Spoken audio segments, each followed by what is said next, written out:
जय हिंद दोस्तों, रक्षित खन्ना के इस चैनल में आपका स्वागत है। दोस्तों, आज के इस वीडियो में मैं आपको कुछ महत्वपूर्ण जानकारियां दूंगा। जैसे कि आप पीछे बोर्ड पर देख रहे हैं।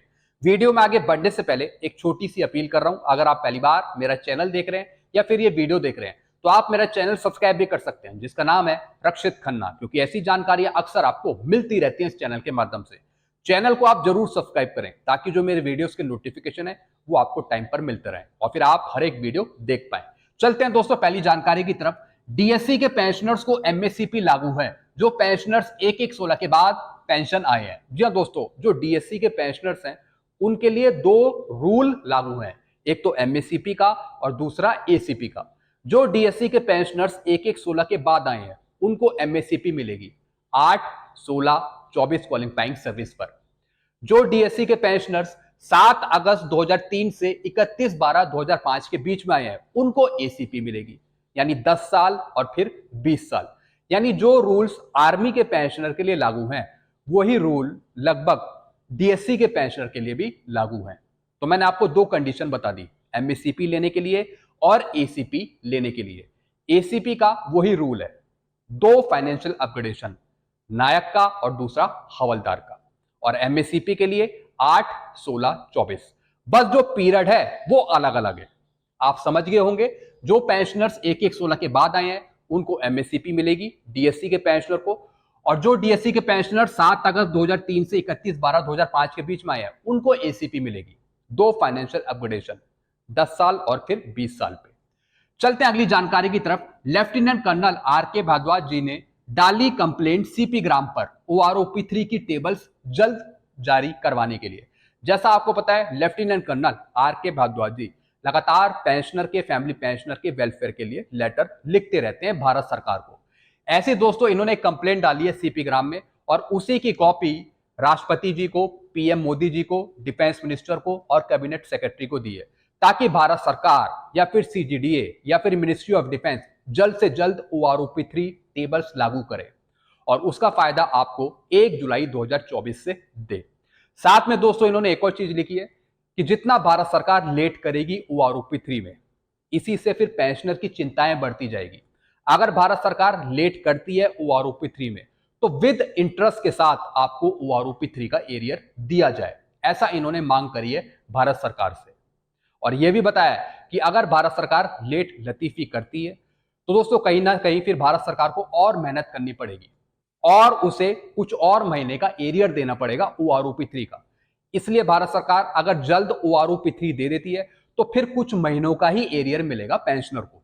तो इसलिए इन्होंने डिमांड करी है कि जल्द से जल्द भारत सरकार ओआरओपी 3 टेबल्स रिलीज करे। और यह भी बताया कि अगर लेट लतीफी होती है ओआरओपी 3 में तो फिर जो पेंशनर्स को एरियर मिलेगा ओआरओपी 3 का, तो फिर वो विद इंटरेस्ट पे करे भारत सरकार या फिर पेंशन डिस्बर्सिंग एजेंसी, ये इन्होंने लिखा है। चलते हैं दोस्तों अगली जानकारी की तरफ। पेंशनर्स, फैमिली पेंशनर्स हो रहे हैं जागरूक वीडियो देखकर। जी हां दोस्तों, बहुत से फैमिली पेंशनर्स मेरा वीडियो देखते हैं, जानकारी प्राप्त करते हैं और इससे वो जागरूक हो रहे हैं। ऐसी दोस्तों एक और केस आया जो मैं आपको समझा रहा हूं। सीपी ग्राम में कंप्लेंट डाल रहे हैं और ले रहे हैं अपना हक। ऐसी दोस्तों एक फैमिली पेंशनर थे जिनके हस्बैंड की बहुत पहले ही डेथ हो गई थी।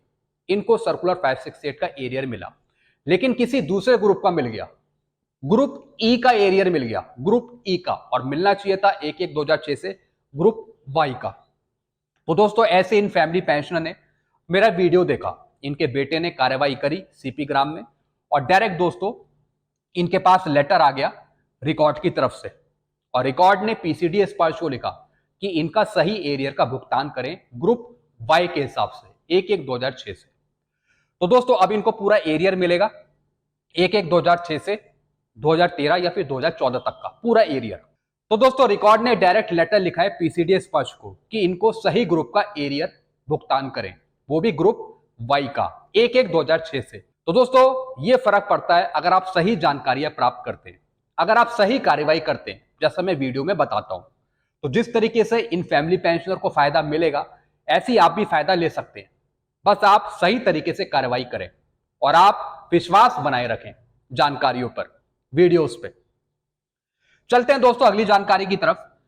2006 से पहले आए ऑनरी नायब सूबेदार को रेगुलर नायब सूबेदार की पेंशन दिलाने के लिए हमने कुछ केस आर्मी हेडक्वार्टर को और सीडीए को भेजे हैं। जी हाँ दोस्तों, मैं बात कर रहा हूं 2006 से पहले आए ऑनरी नायब सूबेदार को रेगुलर नायब सूबेदार की पेंशन दिलाने के लिए हमने कुछ केस टेकअप करे हैं, केस पुटअप करे हैं सीडीए को और आर्मी हेडक्वार्टर को। कुछ केस भेजे हैं एप्लीकेशन के साथ, ताकि 2006 से पहले आए ऑनरी नायब सूबेदार को रेगुलर नायब सूबेदार की पेंशन दिलवाई जा सके। हालांकि दोस्तों अभी हमने कुछ केस स्टार्ट करे हैं हक दिलवाने के लिए। जैसे कुछ रिजल्ट आता है तो उसका मैं अलग से वीडियो बनाऊंगा, और अगर इन पेंशनर को फायदा मिल पाता है तो फिर हर एक पेंशनर को उसका फायदा मिल पाएगा। अभी हमने सिर्फ शुरुआत करी है। किस तरीके से क्या फायदा मिलेगा ये मैं आपको थोड़ा सा समझा देता हूं।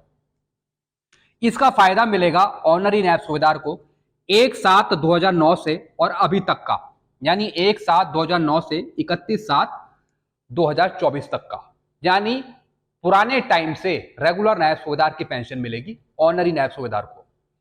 दोस्तों अब क्या क्या पेंशन चेंज होगी, कैसे कैसे एरियर मिलेगा, ये भी मैं आपको समझा देता हूं। 1/1/2006 से इनकी पेंशन थी 8,330, जो अब एरियर मिलेगा वो मिलेगा 1/7/2009 से 9,382 पेंशन पर, 9,382। फिर 24/9/2012 से 9,382 पेंशन पे, क्योंकि 24/9/2012 को कोई पेंशन चेंज नहीं हुई थी।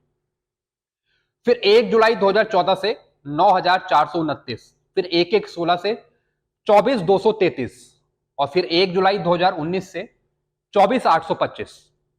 यानी दोस्तों ये सब रेगुलर नायब सूबेदार की पेंशन है जो मिलेगी ऑनरी नायब सूबेदार को। तो दोस्तों ये पूरा एरियर है 1/7/2009 से अभी तक का, जुलाई 2024 तक का।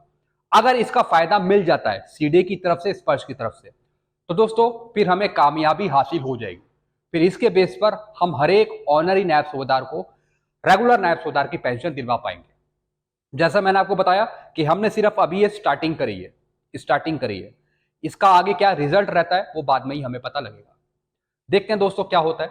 तो दोस्तों ये कुछ जानकारियां थी जो मैंने आपको समझाई। वीडियो आपको अच्छा लगता है वीडियो को लाइक करें और चैनल को आप सब्सक्राइब कर सकते हैं, जिसका नाम है Rakshit Khanna. Thank you so much.